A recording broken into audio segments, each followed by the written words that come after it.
32 ticks following, so they are swallowing. Monkey is swallowing. Snake self swallowing. Next, a swallow 2 will fly and come and swallow. You're ever swallow in a hollow gallow, making a whole lot of halabaloo. Jale kalu, we know say you chop the money some, so give me the loot. Do you really want a revolution or just your turn? Cause if you really want a revolution, all this for Ben. Or you go shut out, they rig the system to forever fail. Hello, ladies and gentlemen, boys and girls. Welcome to the Ake Arts and Book Festival 2020 online.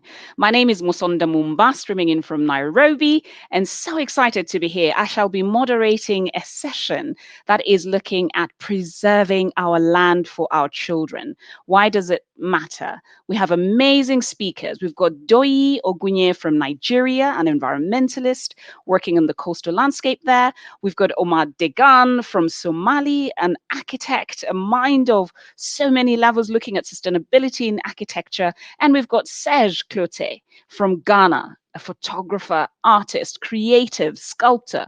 Oh, the panel is just amazing. So looking forward to the discussions, and please stay with us. Thank you.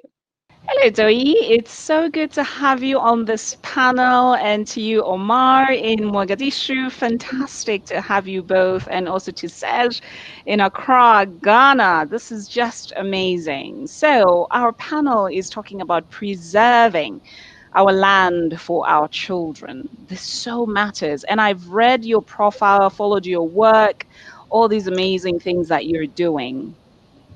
Doyi, I want to start with you. What made you go into this work that you're doing, your environmentalism, trying to do cleanups on the coastline of Lagos, working with communities? What made you go into that? Thank you so much for having me, and I hope you're doing very well. I actually started because I wanted to see change, and I started 11 years ago, and I started because nobody was really doing anything in that sector, and I wanted to actually start something. So I've lived all my life in Lagos, Nigeria, and Lagos is surrounded by water, the ocean and the lagoon. And I grew up going to the beaches a lot. I grew up staying outdoors, and it wasn't as polluted as what we have now. So I said to myself, what can I do differently? I started talking to, older people. I started talking to people in schools and things like that, older people in schools and university, and nobody was really taking me seriously. So I started talking to the kids. So I reached out to a few kids in my neighborhood. We started talking about the environment. We started playing fun environmental games. I started to introduce recycling to them. We started to plant trees. And I noticed that the children were really excited. And, while having fun, while in their formative years, they're also able to give back to the environment and give back to the communities. And this was way back in 2009. And in 2015, I moved closer to the shorelines of Lagos State, and then I saw how bad the shorelines were. And then I started to clean the shorelines as well. I started to reach out to people. We had a lot of school children get involved. We had a lot of schools, a lot of churches, a lot of religious institutions get involved. We started to talk to the government, to the local government, to the state government as well. We got a few endorsements. And now, 11 years later, we're still pushing, we're still reaching out to the international communities as well, telling people that, no matter what, you can do something little for the environment and for children as well. That's amazing. Wow. I'm just so amazed about your drive. 11 years later, here you are. So what are some of the challenges that you've been facing in your mind? The first thing is people don't care. So when you come, And why not? Why? Something we say in Nigeria, you say, I never chop, meaning I haven't eaten, and you want me to take care of the environment. So I never chop, you want me to start taking care of the environment. Why? So people don't know, especially the people in the coastal communities, they don't know the effect of these things to them, to their health. So we always have to educate, we always have to teach them that, for a better life, for a better future for you and your children, you need to take these things seriously. So that's one challenge we have. We have a lot of challenges with funding because because of the kind of work we do, we focus on the environment, we focus on animals, aquatic animals especially, so people would rather give to orphanages, people would rather give to churches than to give to causes like this, because they don't really understand it. And I see that you're doing such incredible work trying to make people understand. And there's something that you mentioned that was so important. And we have a question actually from the public that I'm going to ask you as well. But what can we do to have this mind shift change happening at the community and just really at the national level? I would say, since the pandemic started, everybody else apart from us right now, if you're outside, you're using a mask Right. because everybody sees the importance. And I always Mm, say that, the COVID-19 pandemic has better PR than the climate change and the recycling cause and things that have to do with the environment. So we have mhm. to hit harder. We have to let people know that you have to do something. You have to take charge. You don't need to wait for the government all the time. You don't need to, be able to do something big. If everybody on the planet was doing something little, it would get better, for everybody. Absolutely, absolutely. I want to go to Omar in Mogadishu. Omar, your bio is so fascinating, and I'm just so impressed because every time you read about Somalia, the story of Somalia is always been a story of war, and yet we don't hear about the story of recovery. And so here you are, an architect and somebody who's a designer who's working so much and has gone back to their own country. I'd love to tell for you to tell the world, how do you see this preserving of, the earth or the planet or the environment for future generations, for our children through your work? I think that, well, Somalia is facing different challenges at the moment, and it's not only the internal destabilization, but we're actually facing a lot of climate change problems, including flooding, desertification, and water rising. So we have like a few of these problems, and my work in that sense, trying to aim to solve some of these issues in a sense that I'm fighting for having a better environment, built environment for how much is concerning me, through the use of design, which means that I'm trying to support the what we call the green movement through my buildings and my spaces, and at the same time create some sort of educate a bit the community around the issues related to bad building practices. So I think that is like the main key, and also we need to consider that Somalia comes out from 30 years almost of destabilization, which means that I'm trying to bring back that sense of belonging that got lost in the last years. Yes. And I think this is the biggest challenge in a sense. It's interesting that you talk about the seawater intrusion, you're talking about climate change, you're also talking about the issue of belonging. And I think for me, when I think about, for me as an African and this, as a Southern African, this element of belonging, the element of community, the element of Ubuntu, which has emerged in a lot of the writing work or the artwork, a lot that has been featured even at the Aki Arts and Book Festival. Do you think that this sense of community is also something that we need to keep inspiring the future generations? You know, I will still continue to take Somalia as an example because I know it better. They say statistically almost between 60 and 70% of Somali community lives abroad. So we have almost like in some Wow. cases three generations that lives abroad. So, and despite this, our families, they always try to, create that sense of belonging for something that we didn't even know, because I wasn't even born in Somalia. Hmm. And I think that is extremely Yeah. important to teach to the future generations, where you come from, where you belong, and that there is something that you can do in that sense. And I think that I work a bit as a human behavior in that sense. Born and bred abroad, and then now recently came back to Somalia, country that I didn't really know properly. So in that sense, it was important for me, and I think that that was part of a bigger research. A research made of cultural identity and traditions, Hmm. and experiences. You were born in Italy, correct? I was born in Italy, yes. Yes. Yes. Yeah. Very No, far that's from amazing. No, but it's really good how you've described it, this sense of belonging and also the sense of identity, and also your inspiration to return to your country and come and give back, in this sort of what you described, which is quite multidimensional, and also what is to some extent referred to as intersectional environmentalism. I'm going to turn to Serge Clottey in Ghana, who would like to hear about, his artworks, his sculptures, and how he's done this amazing work. Serge would like to hear from you why those yellow bottles of water mattered so much in your description of environmental issues, water issues, and climate change issues, and also how that has inspired a community within Accra where you live.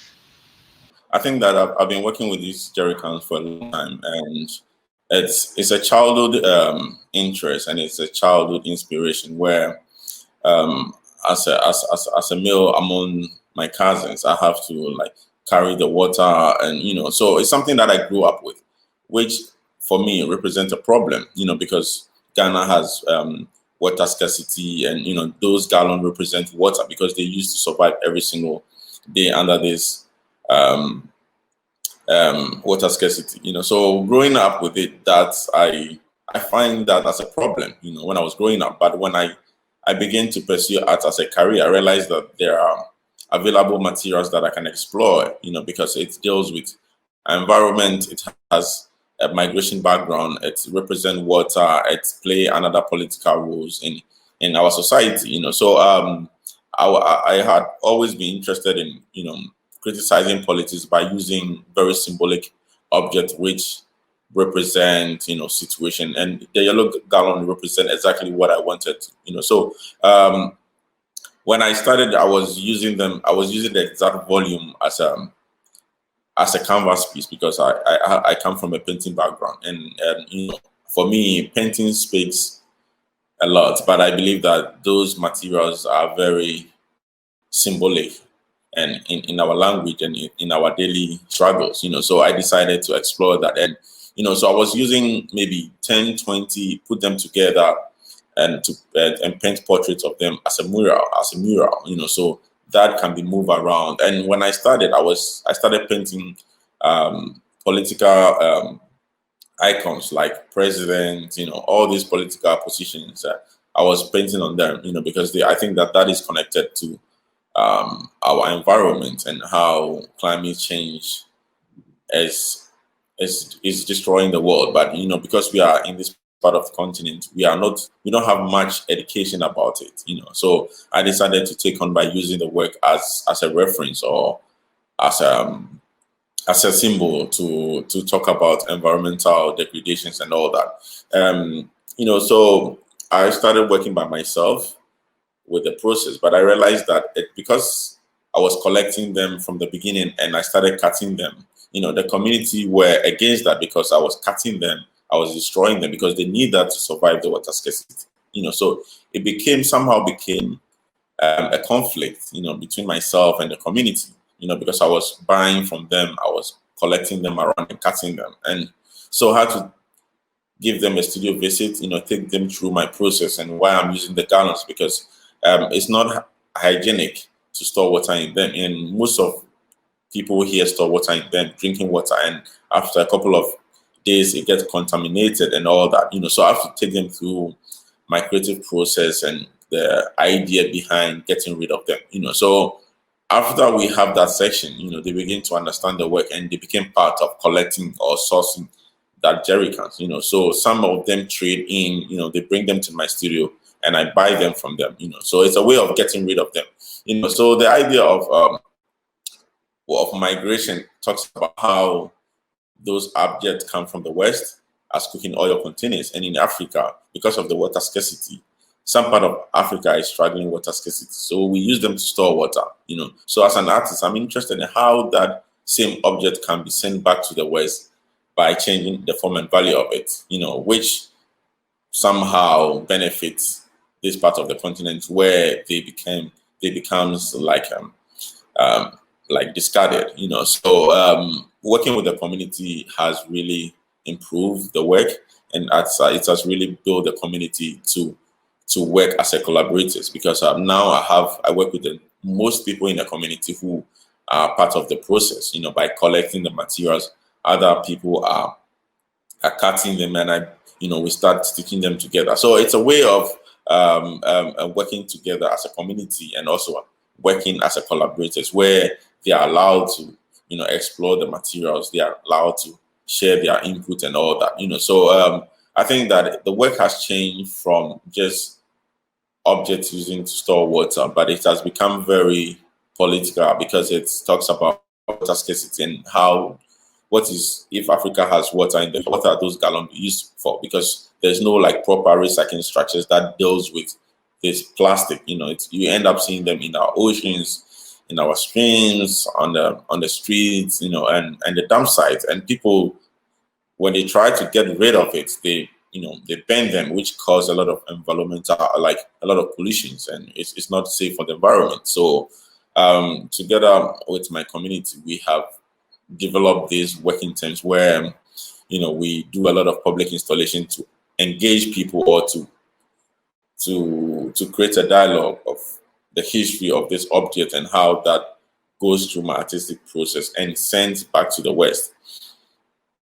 So yeah, so I've been working with this for a longer time, and since the community has been involved in the process, the skill has expanded, where we do a lot of public installation around the community, and we exhibit in abundant spaces, just to bring people, to move people around different part of the community, where it's because my studio is right in the center of the suburb of Accra, so there's a lot of population, and I think that my work has really changed people's perception about the space, because we have the studio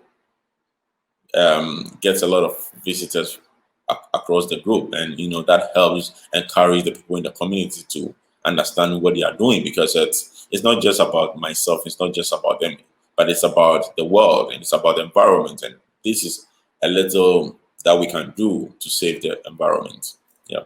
So I'll move back to both of you, Omar and Doyi. There's a question that we have from the general public here. We have a question from Daniel from Sierra Leone.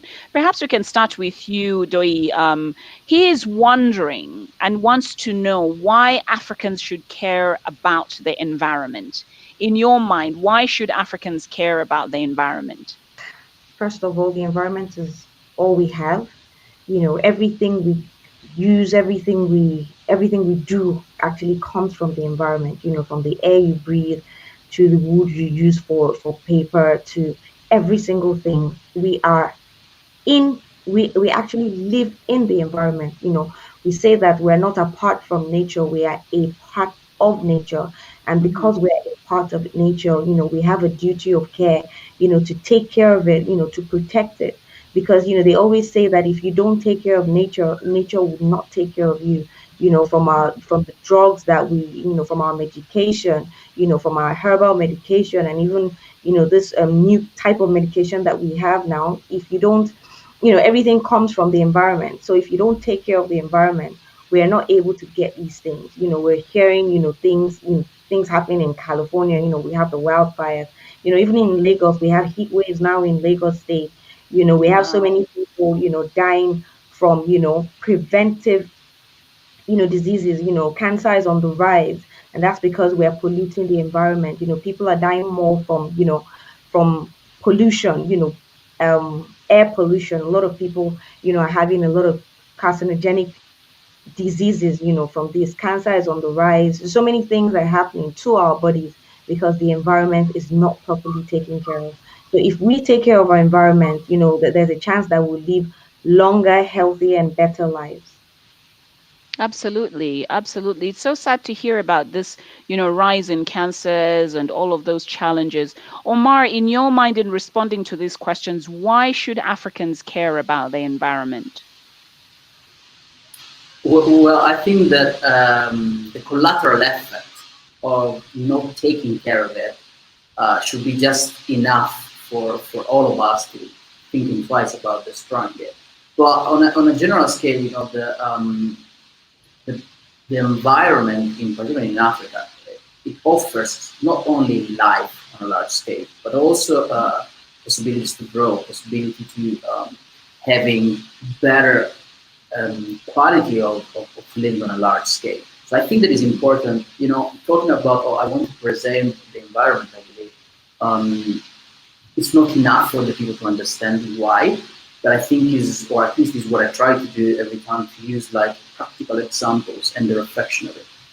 Sometimes people don't understand it, like in my case, in my professional case, right? Why should I have lose part of my land to leave a garden while I can build more? Yeah. So if I'm telling my client, look, you will have you will support you will help to decrease the temperature and so on. They'll say, look, but I just want to build more. If you say, like, if you put in a different way, where, you will have a space for sitting, for enjoying your kids, for doing different activities, then it will receive in a different way. So I think it's important for the audience to understand that on a more practical point of view. I want to pick up a little bit on what you've just mentioned, Omar. We're seeing a lot more, for me, because I work within the United Nations system, I'm seeing a lot more conversations around green cities. And so you touch on something that's quite important, and I'll come to you, Doyi, to also just, maybe highlight a little bit, since you live in Lagos, the importance of green space. Are you seeing now more and more with the rebuilding and the recovery for Mogadishu to have more green spaces for the community, for the city dwellers? The Mogadishu pre-civil war, I believe around between 50 and 60% of the city was public areas. When I'm talking about public areas, I include like from the pedestrian areas to certain spaces, but there were a lot of green areas, spaces for like enjoying. While right now, given the fact that we come out from a conflict, and there is this construction booming that is kind of, without regulations, just like destroy completely all the space that before they were public. So we actually are losing it. I would say that probably now we have like 10% of public spaces compared to city before. Wow. How can we encourage, the policymakers to have policies around having more green spaces? Because I understand from some research that there's a correlation between the rise in mental health and not having green spaces within cities. I think that the easy way is putting that on an economical point of view. So in a sense that we always, especially when we're talking about with developers, there is this idea that the more I build, the better it is. While in reality, if I create better quality of life for who's going to live inside the spaces, then you can eventually, earning more. So I think that unfortunately, like, we are now in a world where most of the things are like economically directed and less philosophical, if we want to say that.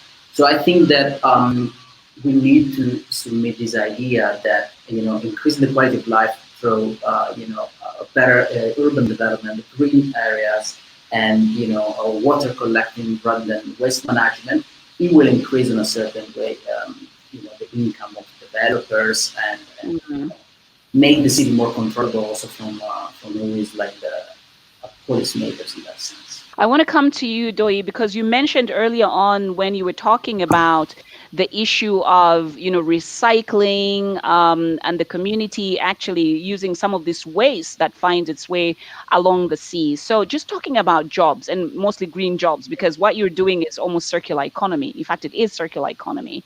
So what have you seen happen and change within these communities? Are they able to have these supposedly green jobs? Yes, to a very large extent, because what we do in MEDIC, that's the name of my organization, we focus really on women and young people, and we encourage them to start to recycle. We encourage them to plant trees. Because I'm always on the shorelines of Lagos State, I encourage a lot of coconut tree planting. And I tell these people, if you take care of these trees, you are able to use the product, the coconut branches, the coconut stem, the coconut water, the milk and things like that. And he encourages them, to continue, with recycling especially. A lot of people are focused on marine debris, and marine debris consists of flip-flops, it consists of, a lot of plastic, a lot of styrofoam. So we encourage them to pick, and we get people to offtake to pick up from them, and use it to, to create artwork. We're hoping to work with Ocean Soul in Kenya. Hmm. Ocean Soul, basically what they do is they take plastic from the ocean and they use it to make beautiful art. Yes. And this is something we want to encourage. We even want people in Lagos to learn, the trade, to learn the art, of creating beautiful things from recycled products. So we teach upcycling, we teach recycling. We also encourage them to get training, vocational skills that would also help. So yes, green jobs have actually started being the mainstay in Lagos State. We also have the Lagos State government. There's a particular department, a particular commission, basically, which is Lagos State Parks and Gardens, and they encourage gardeners, to plant as many trees as possible, and they buy off them. They also protect the trees that have actually been planted in Lagos State as well. So I would say, from the gardeners to the recyclers to the artists, people, even the vulcanizers, because people buy the tires off them to make Yes. furniture as well. So we're seeing, that space really, really grow in this time. That's amazing. I mean, the income generation, engaging with women and really just supporting them. I mean, it's just really amazing. And the flip-flops, yes, actually we had the boat at the UN installed inside of the UN compound, all made from flip-flops Oh, after it was, great. it had finished, sailing all the way to Zanzibar. It was just amazing. Perhaps now I should also tend to Serge, to just also tell us how, young people in Accra also, are dealing with managing the waste, or dealing with these yellow water bottles that he's been talking about. And also just, what you told us about, the art, turning the plastic into art. I think that my work has created a value change because I buy from the older people. I buy from people in the community. They trade with me, and that has increased the value of that because they see what I use them for, and also the dump sites I collect them from the dump site. So that has created a job around the process where people make money from the jerry cans. So they go around, they go to the beach, they go around and collect them and bring them to my studio to trade with me. So I buy them in kilos as well, where they make money. And also I use copper wires as well for the stitching. And that has also gained value because I use them in my work and they see where the work goes and through all social media platforms. So it has created a very good income for the people that sells the materials. And I think I started using it for a long time, and now I think that has inspired people to, because the people use the jerry cans as chairs, some use them as tables, some use them as beds, so its functionality is not just used for storing water. Like people now look into the other alternative of using that, which will not cause a lot of environmental hazards. And I work a lot with the youth, and so I believe that as an artist, there are other artists exploring different materials because of the environment. I know a lot of artists in Ghana who are exploring other materials as well. So I believe that their response is to see how best we can regulate all these imports goods that come from Europe and America, because at the end of it, it gonna become dumping ends where you see all these plastic which are imported products, and also you see all these electronic gadgets which are imported, and it's very toxic when it comes to pollution of all these things. So I believe that my work has really brought a lot of questions into attention, such as environment and politics, and how waste is global, and we can start by thinking local as well, by also finding ways to deal with. Because I grew up, my studio is not far from the ocean, so every single time I go there, and that's where I source my materials. because I see a lot of things that, a lot of products that can mostly come from the West, come from Europe and America as well. It's not locally produced, So for me, those are the materials I'm interested, because it has a historical background where it comes from, that all those companies think about their environment, their end of product, So I spend most of the time working on the beach, to collect materials, because that is how I can speak in existence, So yeah. And now let me come back to you, Omar. In terms of working very closely with young people, how are you doing that in terms of inspiring a different kind of mindset around sustainable architecture? Can you tell us a little bit about that? Well, I think that the main thing to create a sort of general sensibilization for the audience is, for me at least, I try to use a lot social media in that sense, and the platforms to share works, to share like opinions and good practices of architecture, at least in here. And sometimes I'm engaged through teaching. I teach for a bit. In an institution here in Somalia, where I tried to having this dialogue with civil engineering, because in Somalia, unfortunately, there were no faculty of architecture or built environment in that sense. So I try to support at least as much as I could the young engineering, because also we need to consider that I think 70% of the Somali population has an age of under 35 years. So we are a very, very young population. So the impact that we can give in that sense is big. It's just a matter of dedication for me. And on a large scale and on a small scale. Also, I have my studio, so I employ local students to try to guide them through the process of better practices of design and build environment in that sense. That's amazing to hear that you're teaching at the local university. You're also talking about, the use of social media. I think if there's anything that's just amazing, I mean, just look at how we're having, the Ake Arts and Book Festival online now, instead of having to be in person. The space, the digital space, and the reach that we're making possible because of the internet, use of the internet. I want to come to you, Doyi, in terms of, Omar mentioned something that's interesting about young people, and also, a lot of the population of African youth being under the age of 30, and in fact, in his country, under the age of 35. How are you then inspiring these young people to be involved so that they be the champions of tomorrow? And, are you mentoring a few to be part of MEDIC? Or are you making sure that, there's a plan that in the future there's another Doyi and another young person to just take over this baton going forward? How are you doing that? Truth is, yes, many young people, many people in Africa are young, and many of them don't have the opportunities that we do.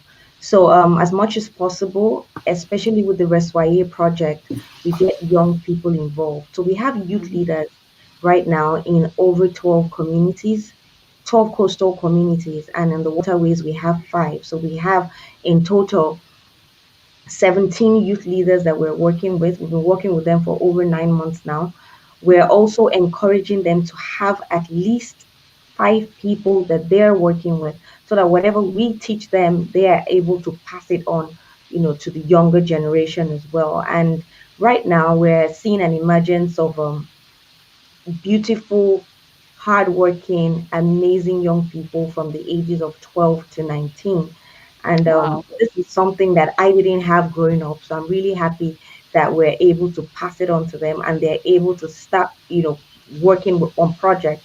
They actually have started their own mini beach cleanups as well. They started their own, little activities on the side in their schools and things like that, and they are championing it. So what we do, we just guide them. We just guide them to say, okay, do it this way, do it this way. But we let them learn them, make their mistakes and learn from it as well. And as they grow, we've had people that we've been working with since they were 10, and now they're 21. So they are adults right now, and they're able to pass it on to younger ones as well. So it's been amazing. It's been fulfilling. We have young girls, young boys, even mentoring older people as well, and going to speak on different platforms, especially social media. And that's what I want to touch on, the issue of social media. So are you following the journeys of these young people, like from the moment they were 9 or 12 and telling their story? And then the other question I have for you is also print, because we're talking about this literary festival, the Ake Arts and Book Festival. So is there like, little flyers that you're sharing within communities that even may have been translated into the local language or languages? Are you doing all of this? I'm curious. Yes, we are. We're doing, when the kids start with us, especially the children that started in 2009, I made them start to write at a very early age. So we had Wow. something called their experience books. So every time they come to the beach or to the garden or wherever it is we're working, I make sure that they write in the books, they do their reflection in the books as well. So right now we have made, they've not been published, but we have over 40 children that have, little books about their journey, what they were doing at the time, how they started to recycle, the reception from their parents, the reception from their schools. Everything is very well documented. We have their pictures as well, all put together, but they have not been published. We're just waiting for, permission from their parents to actually go to publish these things, and so that other people can actually learn from their journey as well.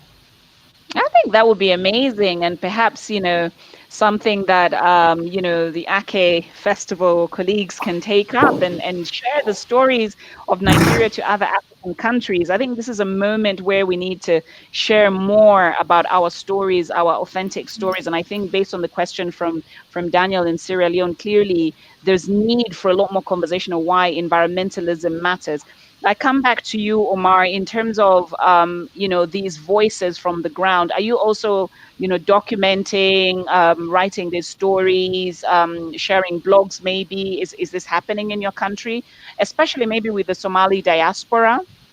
Well, for me, it was a couple of things I tried to do. So recently, I actually published a book which is directly related to the architecture in Mogadishu, and is a sort of journey through the city, and it's directly to the diaspora abroad. Like they wanted to, they didn't know what to expect of what the city is made of, and I'm actually planning another book from a larger audience in that sense, more specific, because the main issue here is that 30 years of lack of maintenance and destruction, they kind of destroyed the heritage, and I think that what I'm trying to do is trying to document the heritage as much as I can in order to provide stories related to that. So what I noticed, especially with the students that I had and my employees, it was that even if they were born in the city, they didn't really know the city itself.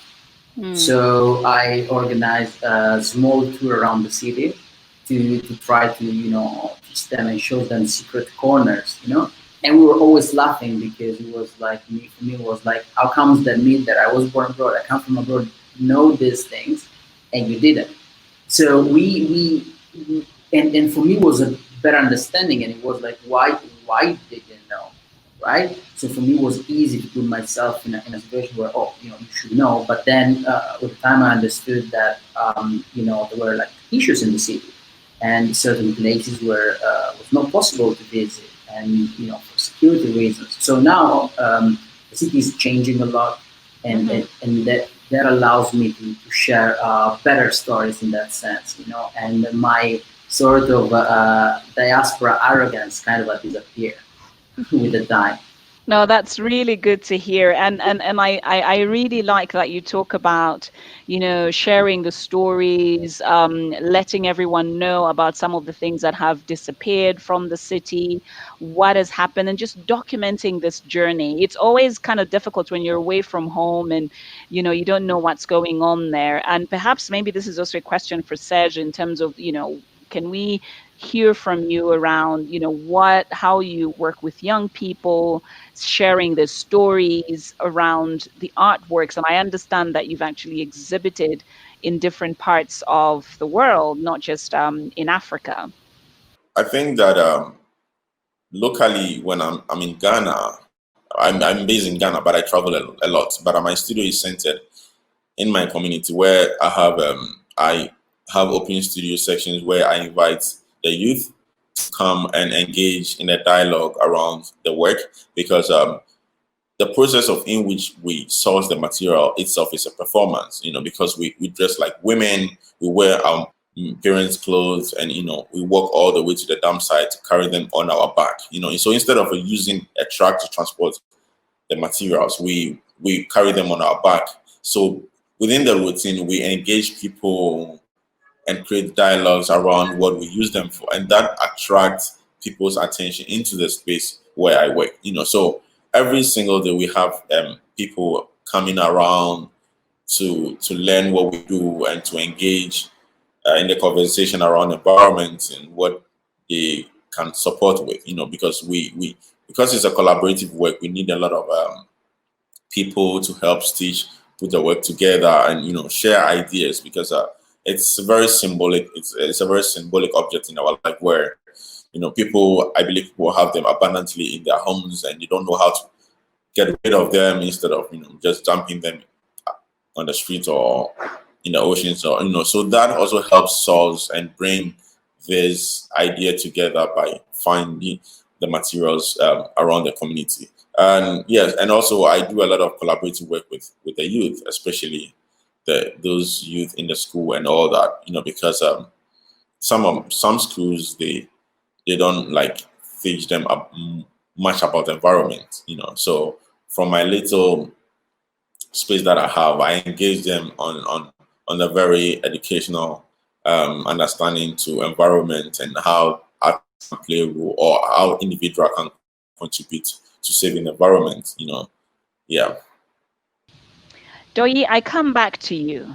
Here we are in a pandemic world, and you said something that was very interesting, that this pandemic has better PR than climate change. I feel like the pandemic has been a test run for us to really show us that in case we have a climate disaster, how ready are we? Do you think that our communities are ready? We're absolutely not ready. It's sad to say, because if you go on social media, I use social media a lot. If you go on social media, you would see that you see different memes and things like that. You see that, coronavirus is really small, but then the climate disaster, the climate crisis that is coming is actually worse. And, I always give this example. In Nigeria, we have malaria, and that's because of our weather. It's easy for the mosquitoes to actually thrive here. Now, if places like California become warmer, there are different types of pathogens, different types of germs, different types of things that would now migrate to these places. Now, because human beings if I have malaria, I'm the chances of survival are actually higher for me than somebody else that is not based here in this part of the world. So imagine if malaria starts to migrate to places like Italy, places like Germany, and places like California, where they're not even ready. Their bodies are not ready for things like that. The death rate would actually increase. We're talking about flood in Nigeria, especially up north like Jos and Benue, places like that in Nigeria. The flood actually takes everything from their crops to their homes to their cows. It's terrible, and that is just flooding. So imagine when we have a climate crisis, hopefully not, we have a flooding, we're having heat waves, we're having everything all at the same time. Viruses are migrating, bacteria is migrating, and so many things are happening at the same time. I don't think the world is ready for it. I don't think the world can handle it, because the pandemic is just a small, it's basically the tip of the iceberg, basically. And to you, Omar, do you feel that this pandemic has been a lesson to humanity in one way, or do you also feel that, we need to wake up to the reality that this has been a test run for us as humans, and how can we be ready? In your words, what are your thoughts on that? Well, I think that us as a human, we are not very smart from time to time. So maybe it's a temporary lesson, maybe it's a long-term lesson. I think that only times will tell. in that sense.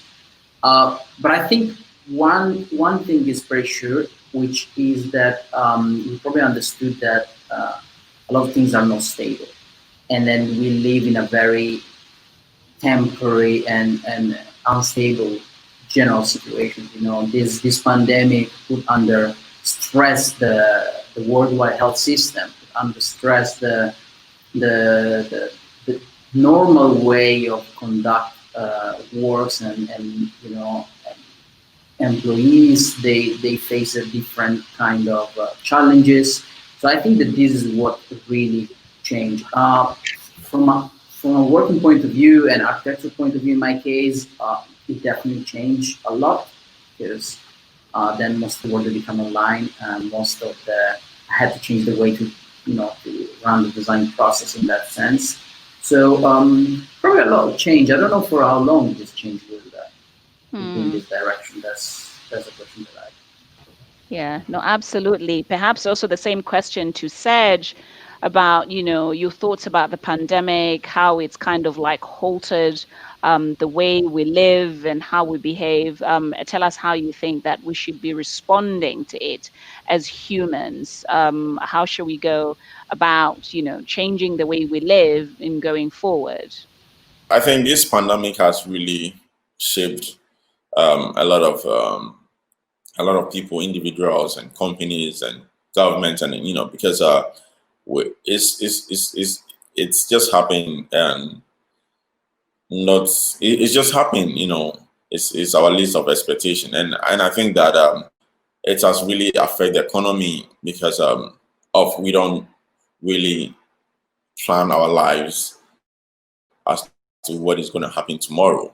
So this pandemic was a surprise, but it has really affected the entire world. I believe it has really affected the arts, agriculture, and a lot of things. And I believe that has really taught us how to build proper health infrastructures in the country and globally. And also, as an artist, I've been highly affected, because my work is a community based. It's a social practice which engage a lot of people. And because of the pandemic and the social distance and and the lockdown, I couldn't produce. And I have about 15 studio assistants who work full time as a job. So that affected their economical crisis financially, and that affects my work as well, because I couldn't produce, because I work with a lot of people. So during that time, I began to reflect on how an artist can be versatile. Artists can be. That is why I'm a multidisciplinary artist, because I decided to stay in my drawing studio and start painting. Started this black portraiture, because for me, during this time, we begin to use a lot of social media platforms to keep faith, because we share our individual works from our homes. Okay, so before we close, I just want to, you both talked about your experiences. Omar, you talked about this book that you've written. Doyi, you talked about, the little booklets that young people have been documenting. You're still waiting for their parents to finally give the clearance and go ahead. Do you think that we should be, Africa should be documenting their stories, especially their environmental stories? Doyin, shall we start with you? Yes, I think it's really, really important. I think it's important for us to document everything. Social media has made it easier for us, so we're able to take pictures and post in real time. And every time I go back, to 2009, when we started, and what the children were exposed to, and now how more people are able to identify with what we've been talking about, it gives some sense of history, because we're actually making history. The little things we're doing, the little things children are doing, are paving the way for more people to actually write and to actually understand at the time what was happening. And I think that's why it's very important to write. And even when the children even read their works, the children that are in their adulthood now, when they go back to read what they wrote, it gives a sense of, I would say, it gives a sense of direction to what we're doing. And other children can actually read that and also have a bigger picture of what we all want to achieve, which is a safer and healthier environment for everybody. And since Omar was talking about the Somali diaspora, 60 to 70% of the population living outside of Somali, do you also think that, and I know that a lot of Nigerians live away from Nigeria in Europe, Asia, the Americas. Do you think that they have a role to play also in talking to their families, to their communities, and really telling them about their country? Yes, I think it's very important. People that live outside the country are better exposed. And every time I travel out of the country and I come back with more things to teach, to more things to expose people to, pictures, videos, the way things are done, in like in London, in the US, places like that. It helps us here. So we don't have to always go there, but we can bring things back home. Mm-hmm. No, that's really, really good.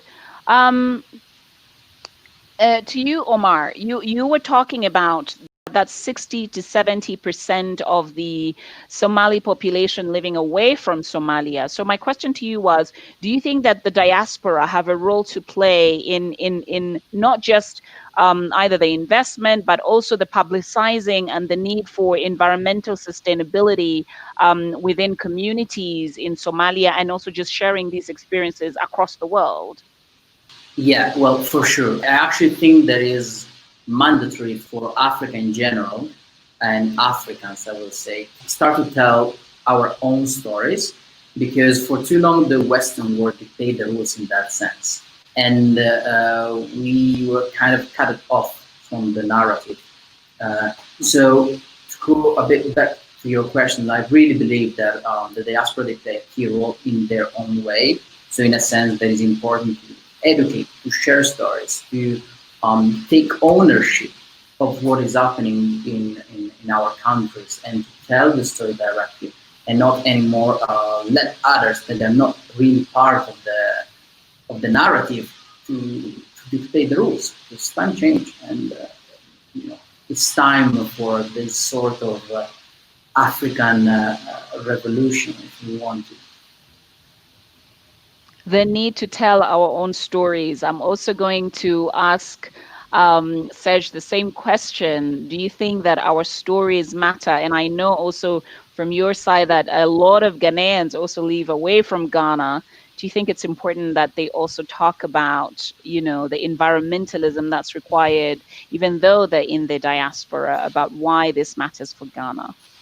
Works privately from our homes, and then you see what is happening globally. Every creative use social media platform to throw back to what he has done in the past, or something that is working on privately. So I started painting this black portraiture of friends in the arts and music who I believe that the pandemic has really affected them, in a way. So I think that also we from this place, part of the continent, lockdown has really affected us, because a lot of people survive from day to day job that they do. So once there's lockdown, they couldn't go on the street to do some job to get some money. And when one person doesn't do that, it affects a lot of people, because a father couldn't go to work, and he's home and there's no money coming. It's going to affect the entire family. So I think that and also we Africans, perhaps we are used to spending most of our time outside, going out, working from out. We don't do a lot of work from home, unless you are a corporate person and all that, But all these farmers, and they have to go out. People selling on the street, they have to survive by going on the street. So I think the pandemic is something that has really shaped the way we think, and it has really understand how health infrastructures is very important. Okay, so as we start winding up, I just really want to now do a final, conversation with you. So here we are, talking to the world around why arts and why books matter, and why particularly the topic of preserving our land for our children. Your last thoughts, I'll start with you, Omar. Your last thoughts in terms of giving us some words of hope. What is your hope for Mogadishu and for Africa as a whole? Well, I think that it is African time The world can accept it or not, but this is the reality of the thing. So, and I think that even in a country like Somalia, that for many years was considered a failed state, a lot of things are happening, and there is hope. There is always hope until we dream, to. Doyin, shall we come back to you? So what is your message of hope to the rest of Africa and to your community? I would say basically every single thing you do, every single thing you do for the environment is inspiring people. And I'm really happy that we're here now. I'm really happy about the journey in the last 11 years. And I'm mostly excited about the fact that when we reach out to people to do things, a lot of people now are being responsive. So I would say this is our time. Young people, most especially, you don't have to, so far you can read and write, so far you've gotten to that stage in your life where you can actually make a difference. Start doing something. And I'm also encouraging parents as well, when you find that your children are actually passionate about something, especially to the environment, for the environment, please start to document at an early age, and it will help everybody. So from Lagos, Nigeria, we're really, really happy that things are changing, things are becoming better. Young people are actually taking the bull by its horn to do something. So yeah, so wherever you are, please, please, please do something for Nigeria, do something for Africa, do something for the world. Thank you. And what is your message to the leaders as well, the elected leaders in your country? We need to do more. I would say unapologetically, nothing is being done. It's really, really sad. And because we're passionate, we're just going to keep doing. We know that we are actually even doing more than the government right now. So I want to challenge everybody, every government official, whether you were selected or you were elected or you were appointed, please do something. Time is running out. We need to take the bull by its horns. We need to do something for the environment right now. To you, Serge, what is your message to the leadership in Ghana on what they can do, and also to the community, and a message of hope? What is your message of hope to the wider community and the wider constituency? Works privately from our homes, and then you see what is happening globally. Every creative use social media platform to throw back to what he has done in the past or something that he's working on privately. So I started painting this black portrait of friends in the arts and music who I believe that the pandemic has really affected them, in a way. So I think that also we from this place, part of the continent, lockdown has really affected us because a lot of people survive from day to day job that they do. So once there's lockdown, they couldn't go on the street to do some job to get some money. And when one person doesn't do that, it affects a lot of people because the father couldn't go to work, and he's home and there's no money coming. It's going to affect the entire family, So I think that, and also we Africans, perhaps we are used to, spending most of our time outside, going out, working from out. We don't do a lot of work from home, unless you are a corporate person and all that, but all these farmers and they have to go out. People selling on the street, they have to survive by going on the street. So I think the pandemic is something that has really shaped the way we think, and it has really understand how health infrastructures is very important. What is your message, Omar, to the leadership, to both young and old, in terms of giving them hope for the future? What is your message? Keep dreaming, keep pushing, keep going. Do not let the circumstances to limit your action, because that is not what it's supposed to be. So, if you dream big, you can achieve big. You just need to work toward that. So don't stop dreaming, and do not let the others tell you what you can and you cannot do. And don't forget Africa, even if you're far from Africa. That is a fantastic message. Do not forget Africa, even if you are far from Africa. And that is what's exciting about the Ake Arts and Book Festival, because this festival brings Africans across the planet together, but also bringing those African narratives and stories. Ladies and gentlemen, that's all we had time for. I really want to thank Doyi. I want to thank Omar. I want to thank Serge. And most importantly, I just want to thank all of you for having been a part of this journey. Be inspiring and let's be hopeful, because as Africans, we are very resilient and we really stay positive within our communities to conserve this very natural environment that is our healing spaces, where our cultural and traditional ceremonies take place, the spaces where we rest and just enjoy the beach, the sunset, the sunrises, and all of that. Let's be positive, but more importantly, let us write our stories. Let us document our stories, because our stories matter. Thank you so much and have a lovely day.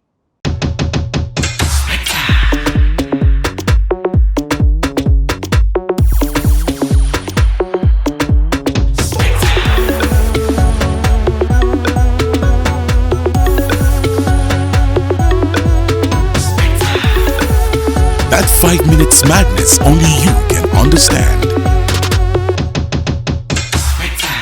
Visit myspectre.com to get your Spectre experience. Spectre, loans in 5 minutes.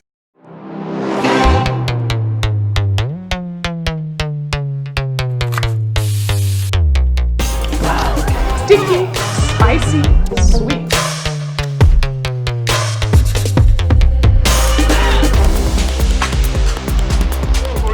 I want to go then. Don't touch me. I will get you arrested. See me.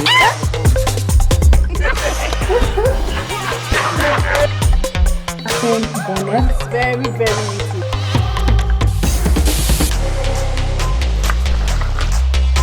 Relax, everybody.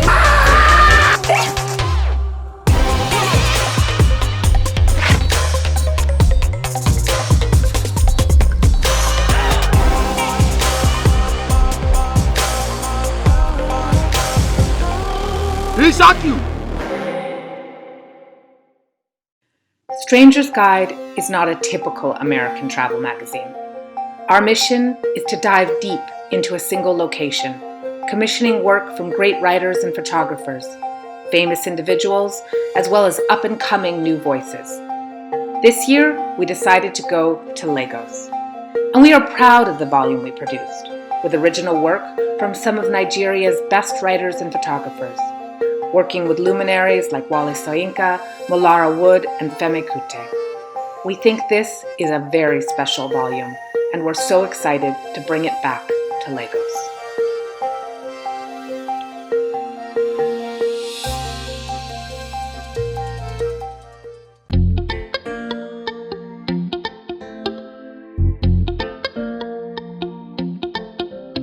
I was very excited when I got the call because it's a new frontier. Every chance to create is beautiful, and so to have the opportunity to create a theme song for something I actually care about, it's a perfect combination. If you ever need a new place to go, you can join me in a world of words.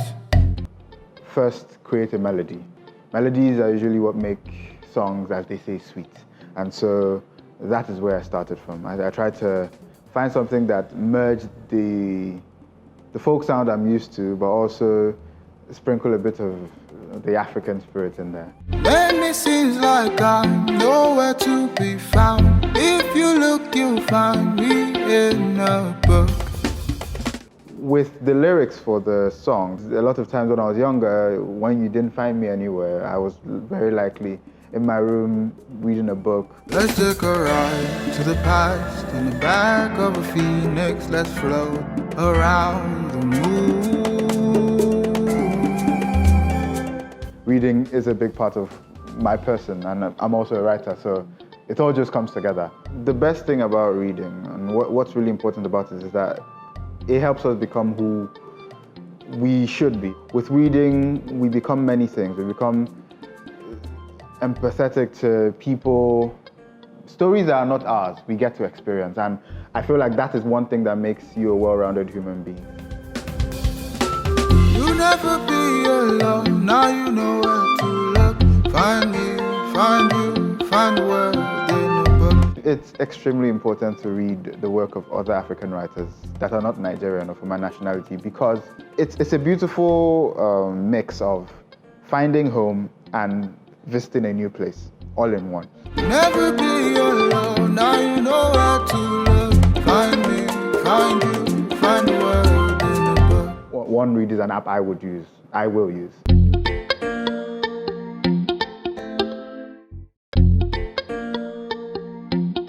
We don't just think of ourselves as a bank. We think of ourselves as corporate citizens with responsibility for growing the economy. Reading and education is a key part of it. But equally important is having access to reading materials at home. A lot of the intervention we've done throughout this COVID is to ensure that people can safely navigate the uncertainties of the COVID crisis and come out of it ready for, to live again. Let's take a ride to the past in the back of a phoenix. Let's float around the moon. The dreams that we have are limited by what we have directly interacted with. What reading does is it makes it possible for you to begin to live in worlds that don't yet exist. One Read creates a discipline of reading. One Read puts me on a timeline. It gives me an important book and I have an opportunity to read it and to collaborate. It's almost like having someone who does your book selection for you. If you have editors and people who are really good at this saying to you, this is the book for the month, I value that. I want to be able to read in a community. I want reading to be a collaborative thing. I want reading to be a communing, and One Read allows me to do that. I will use One Read any day, anytime.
Don't ruin your special moment. Shop now.